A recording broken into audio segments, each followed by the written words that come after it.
Ya, sampai CT-nya itu mencapai 38 lah ya. Sekarang CT-nya mungkin baru 25 gitu ya.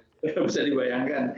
Karena gini, properti di tahun 2018 juga itu sudah menampakkan ada sakit ya. Sebelum pandemi itu properti itu dalam siklus yang menurun ya. Nah sekarang dengan pandemi ya itu kembali kalau saya bayangkan ya dari data yang pernah saya lihat terhadap pandemi ini kondisi properti itu back to 2011 bisa dibayangkan ya. Jadi kita mundur tuh hampir 10 tahun gitu industri properti padahal pertumbuhan ekonominya juga sudah lain, pertumbuhan penduduknya sudah berbeda gitu ya. Terus kemudian kondisi lahannya juga sudah meningkat naik gitu untuk pembebasan lahan dan lain-lain.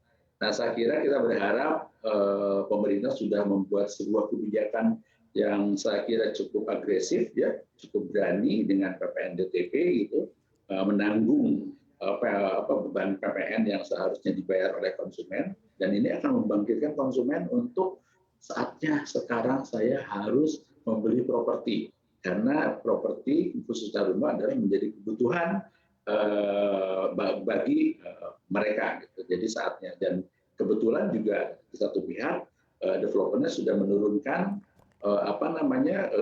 harga rumah ke tingkat yang lebih rendah untuk mereduksi reinvestasi terhadap tanah-tanah barunya itu lebih ditiadakan atau lebih diperkecil ya sehingga affordability ini menjadi milik masyarakat. Pemerintah bergerak, developernya juga menurun. Nah, kalau ini bisa diselaraskan terus, katakanlah 2-3 tahun ke depan sampai pulih, saya kira itu bisa dikembalikan kembali ke semula ya.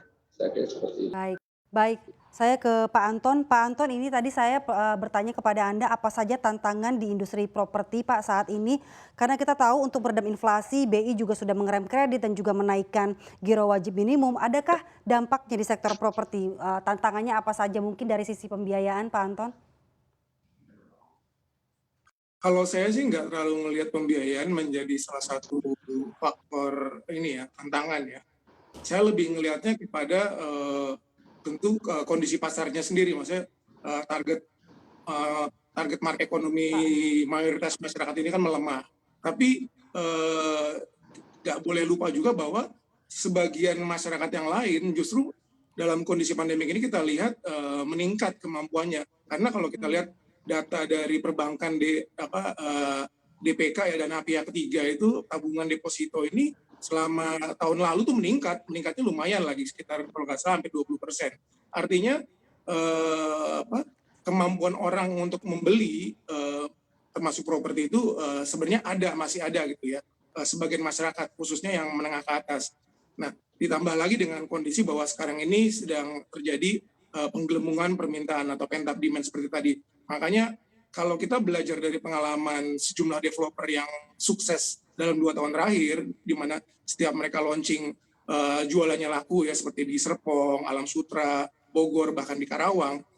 Kalau misalnya developer bisa menjaga momentum ini, saya pikir akan terus berlanjut. Nah, tantangannya adalah lebih kepada developer sendiri. Kalau dia nggak tergoda untuk buru-buru naikin harga, mungkin grafik penjualannya masih bisa terus meningkat. Tapi kalau misalnya harga langsung dinaikin ya, maksudnya wah itu bisa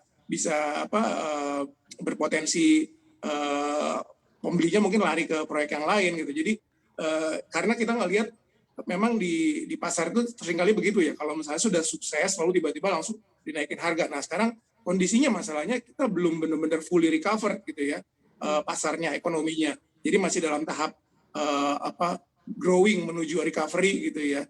Makanya tantangannya saya pikir sih lebih kepada developer sendiri bagaimana pinter-pinter menjaga momentum ini, membuat harga yang menarik gitu ya buat target market yang sekarang ini tentunya mayoritas adalah milenial dan Gen Z ya, dan juga keluarga muda dengan harga yang menarik, konsep yang menarik, karena jualan properti sekarang ini nggak sama kayak dulu ya.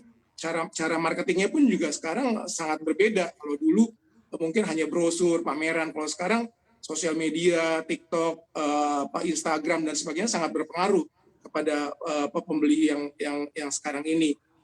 Dan marketing gimmick yang inilah yang saya pikir akan menjadi penentu juga gitu untuk kesuksesan pasar ke depan.